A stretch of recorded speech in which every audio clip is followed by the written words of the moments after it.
Welcome to the Lion's Share podcast, where we break down today's most impactful research and bring fresh insights from the academic frontier straight to you.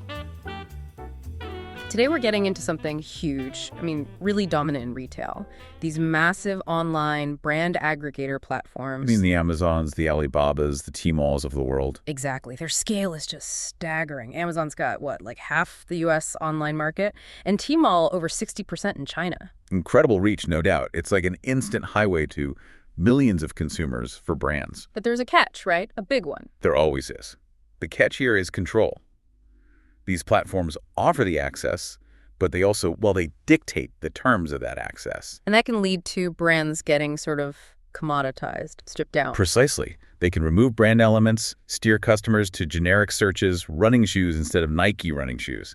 It puts brands at a tough spot. Yeah, it raises this fundamental question, especially for marketing folks and academics. How do you actually operate effectively on these platforms? How do you leverage their reach without losing your brand identity, your equity? It's a real balancing act. Yeah. And that's exactly the puzzle tackled by a 2023 paper in the Journal of Marketing. It's called The One-Party versus Third-Party Platform Conundrum: How Can Brands Thrive? By Zhiling and Katrijn Gielens. Okay, so that's our focus for this deep dive. We're going to unpack what they found about these two main ways brands engage: the one-party, or 1P model, versus the third-party, 3P marketplace. And it's fascinating because the impact isn't uniform. It really changes depending on the model, the type of brand, even the market conditions. There are some genuinely surprising twists. So the goal here is to give you a shortcut, basically, to understanding how to survive, maybe even thrive, in this platform-dominated landscape. Let's start with that core problem, the fear. Is it justified? Are platforms inherently brand killers? Well, the paper suggests there's some truth to it. They point to examples like Nike on JD.com, where almost all the Nike branding, logos, colors, it's just gone. Only the shoe itself remains. Yeah, and add to that the fact that, 78% of keyword searches on these platforms are unbranded. People are searching generically. That's a massive statistic. And it's not just an online issue, is it? This erosion of brand identity. No, it definitely isn't. The worry is that this damage, this dilution of the brand, it spills over into the physical world, tarnishing the brand equity you've built everywhere. Which explains why some big names, you mentioned Nike, also Birkenstock, PopSockets, they actually pulled out of some platforms altogether. Right, fearing that sort of downward spiral for their brand. It's an understandable reaction, but let's be honest, walking away isn't feasible for most brands. The market's just too big to ignore. So that's where Bay and Gielens come in. They ask some key questions. Yeah, first, which model, 1P or 3P, actually works better for the brand's performance on these platforms? Okay, 1P versus 3P. Second, does it matter what kind of brand you are? Do certain types gain more or less from each model? And the third? And third, how do specific things about the platform itself or the market change the outcomes? Makes sense. And they looked at China to figure this out. They did. The Chinese online B2C market is, it's kind of the perfect place to study this. E-commerce is enormous. 50% of all retail sales online by 2021. Just huge. Wow. And you have these two major players that neatly represent the models. JD.com, mainly operating as a 1P platform. Okay, 1P. And Tmall, which is predominantly 3P. So it sets up a really clear comparison, a natural experiment almost. Exactly. Now, before we dive into the findings, let's make sure we're all on the same page with these key terms. First up, one-party, 1P marketplace. Right. So what is that exactly? Think of it like this. The brand sells its products to the platform directly. The platform buys the inventory, takes ownership. Okay. So the platform becomes the retailer. Precisely. They act as an authorized reseller. Yeah. And because they own the goods, they control the marketing mix, the pricing, the merchandising, how it looks on the site. Got it. So going back to that Nike example on JD.com, it's JD making the decisions about presentation and price. Nike's handed over control. That's the essence of 1P. Now let's contrast that with third-party 3P marketplace. How does that differ? Here, the brand sells directly to the consumer, but on the platform. The platform is more like a mall owner, providing the space and facilitating the transaction, usually for a fee or commission. So the brand keeps control? Largely, yes. They manage their own pricing, product info, presentation, the whole storefront experience. They maintain their brand identity much more directly. Like on Tmall, where Nike can build its own branded virtual store. Much more autonomy. Exactly. Big difference in control. Which leads to the next concept. brand specificity. Okay, what's that about? It refers to how much a brand's reputation and the customer experience depend on the intermediary, the platform, in this case. Can the platform's actions significantly affect or even exploit the brand's standing? Okay. So how does that relate to 1P and 3P? Well, the paper argues brand specificity is high on 1P platforms. The brand depends on the platform to manage its image, pricing, everything. Yeah. The platform holds the cards, but on 3P platforms, where the brand manages its own presence, the researchers say brand specificity is almost non-existent. The brand is in the driver's seat for its own identity. That makes intuitive sense. Okay, one more term. Rogue sellers. Ah, yes, the bane of many brands. These are unauthorized sellers. They somehow get genuine products maybe through diversion, bulk buys, gray markets, and then sell them on platforms, often 3P platforms. And they usually undercut the official price, right? The MAP, minimum advertised price. Often, yes.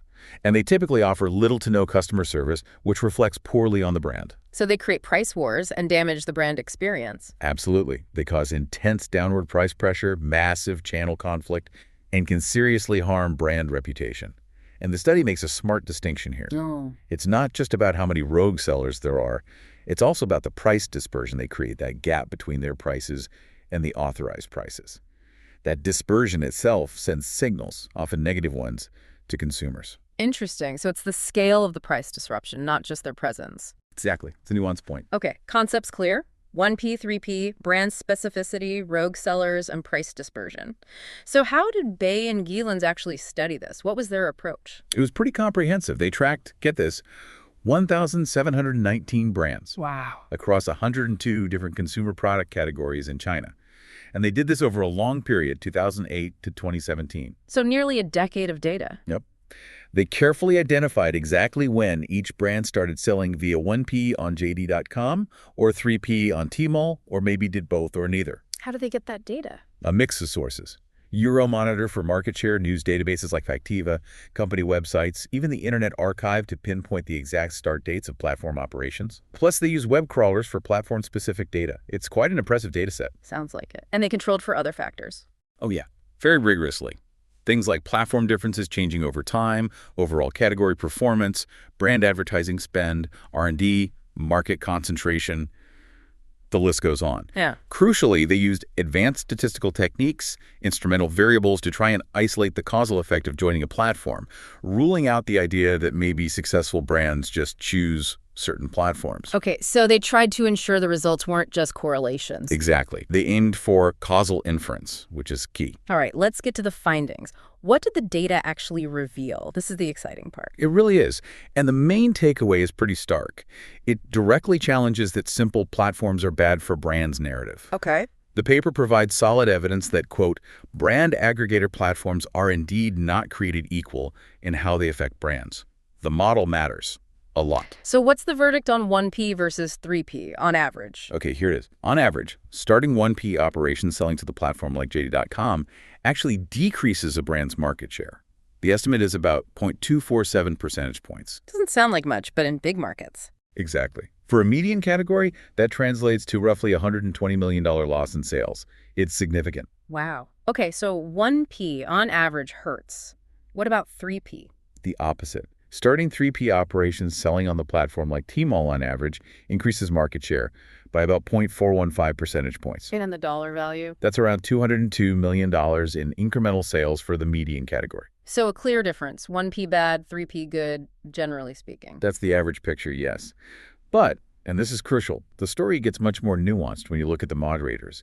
When do these effects change? Ah, okay. This is where it gets really interesting for strategy. So for 1P, when are those market share drops even worse? Well, a few key things amplify the negative effect.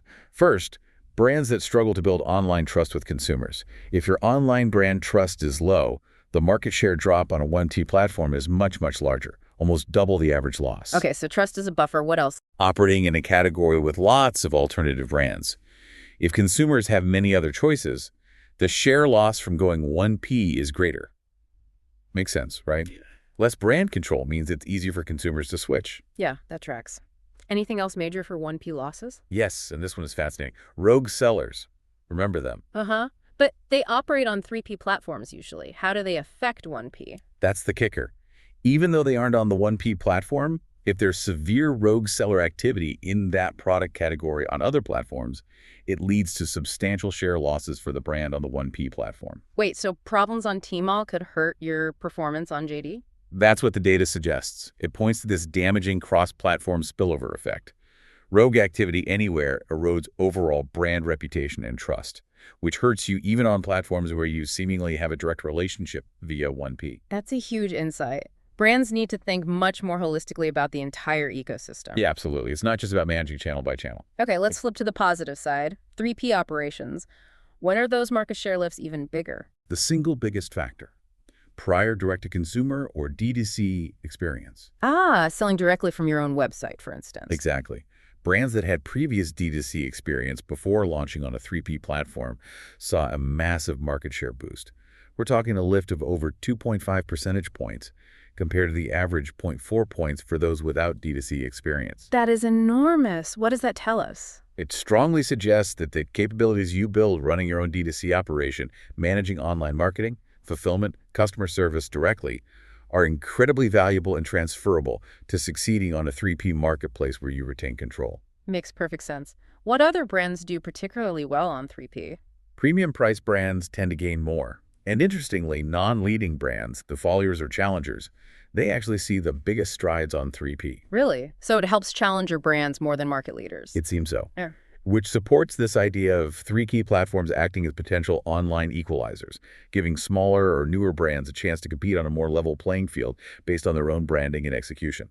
Interesting. But these 3P benefits aren't guaranteed, right? You said they can be reduced, attenuated. Correct. There are factors that dampen the positive effect. For instance, remember how low trust hurt brands on 1P? Well, brands that already have very high online trust see less additional gain from going 3P. Why is that? The thinking is, if you already command strong trust, you need the independent branding control offered by 3P a bit less. You're already connecting with consumers effectively. The platform structure adds less marginal value for branding in that case. Okay. What else reduces the 3P lift? This one surprised me a bit. Having a broader, more diverse product portfolio. Wait, having more products reduces the benefit? That seems counterintuitive. It does, doesn't it? But brands with a very wide, heterogeneous range of products saw significantly smaller gains from 3P. The lift almost disappeared for those with the broadest portfolios. Why would that be? The likely explanation is the sheer complexity. Managing your own digital shelf, optimizing product presentation, pricing, promotions across many, many different categories independently on a 3P platform is incredibly challenging. It might stretch the brand's capabilities too thin without the kind of integrated support a 1P platform might offer, even with its downsides. That's a really practical challenge. Managing complexity at scale. Exactly. And one more thing that reduces the 3P gain: high price dispersion caused by rogue sellers. Back to the rogues. Yep. If rogue sellers on that same 3P platform are creating a big gap between their low prices and the official prices, it significantly cuts into the market share gains the brand gets from being there. Why? Because those low prices signal problems. Precisely. Wide price dispersion can make consumers question product authenticity or quality, even from the authorized listings. It muddies the water and erodes the trust the brand is trying to build, even with control over its own storefront. Man, those rogue sellers really cause headaches across the board. They really do. Their impact is systemic. Okay, so pulling this all together, what's the so what? What are the big takeaways for marketers, for scholars, for you listening? Well, for marketing scholars, this research offers a really fresh perspective.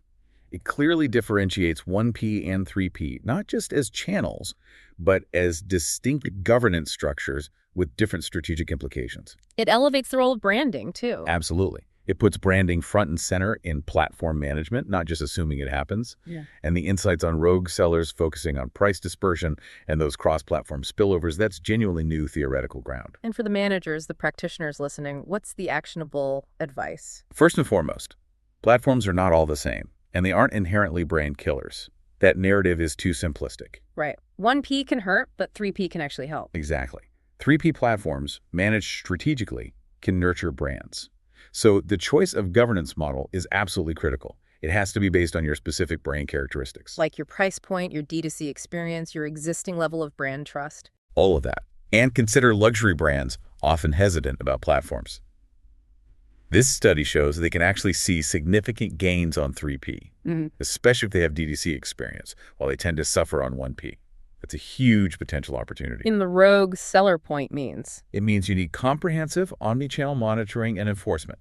You can't just police them on the platform where they pop up, the damage spreads. You need a wider view. What about platforms like Amazon that mix 1P and 3P? The study advises caution there. When the platform is both your partner, hosting your 3P store, and potentially your competitor, selling its own version via 1P, maybe using your 3P data, it creates serious potential for channel conflict. Brands need to be wary. And leverage that D2C experience if you have it. Definitely. It's a proven asset for 3P success. It shows you've built valuable internal capabilities. Interestingly, there's also an asymmetric learning effect. How so? Experience on a 1P platform can actually help if you later move to 3P. You learn something, perhaps about logistics or platform dynamics. But experience on 3P seems to offer no benefit if you then move to 1P. Why? Because 1P is so restrictive. That seems to be the implication. The control you give up in 1P limits what you can learn and transfer. Fascinating stuff. Now, no study is perfect. What are some questions or limitations we should keep in mind? You touched on a few guiding questions for our listeners. Right. For instance, the study used value market share. The key question is, how might things look different if we could untangle the effects on price versus actual demand volume? We only see the net result here. What nuances are we missing? Good point. And the context. It's China. Exactly. China's e-commerce market is unique, very advanced in some ways. So another question for you is, would these same effects, these specific share lifts or drops, hold true in more mature, perhaps culturally different markets like the US or Europe? What factors might change the outcome? Infrastructure, consumer habits, platform evolution, lots could be different. For sure. Also, the authors mentioned some platform data was static over time due to limitations. If we had dynamic, time-varying data on, say, platform pricing tactics, what more could we learn about how brands react and perform in real time? And that counterintuitive finding about broad portfolios hurting 3P gains. Yes. What does that really tell us about the operational challenge of managing a diverse digital shelf independently?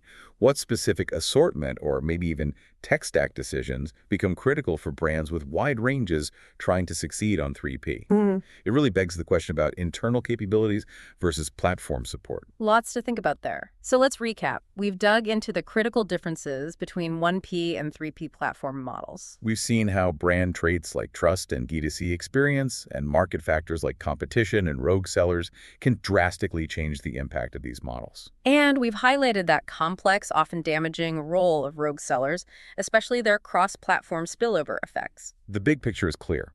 In a retail world increasingly shaped by these online giants, just showing up isn't enough. Survival, let alone success, requires real strategic thought about how you engage. So maybe the final thought for you is this. As these platforms become ever more central, the real deep dive isn't if you should be on them, but how thoughtfully you navigate their power structures. What hidden costs or maybe untapped opportunities are lurking in your current platform strategy? What aspects will you reevaluate after this deep dive? Thanks for tuning into the Lion's Share podcast. If you enjoyed today's discussion, share it with a friend and join us next time for more ideas worth talking about. We'll see you next time.